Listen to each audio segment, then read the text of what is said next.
Spinosaurus is the largest predator to date, 50 feet long. That makes it special in the category of Olympic records for dinosaurs.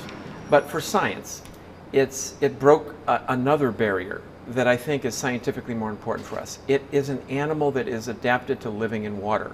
We call that a semi-aquatic animal, an animal that could go on land, like all of its predecessors, the predatory dinosaurs we call theropods. But from head to tail, it is showing signs of adaptation for a water-loving life. We imagine the animal paddling away like a duck with a long neck like a bird, but like a crocodile, powering its way with a very significant tail and a head that looked pretty much like a crocodile. So it's a chimera. It's a combination of a bird and a crocodile. Nothing like it alive today.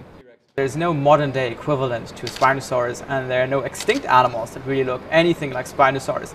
So it's like working on an extraterrestrial, it's like working on an alien.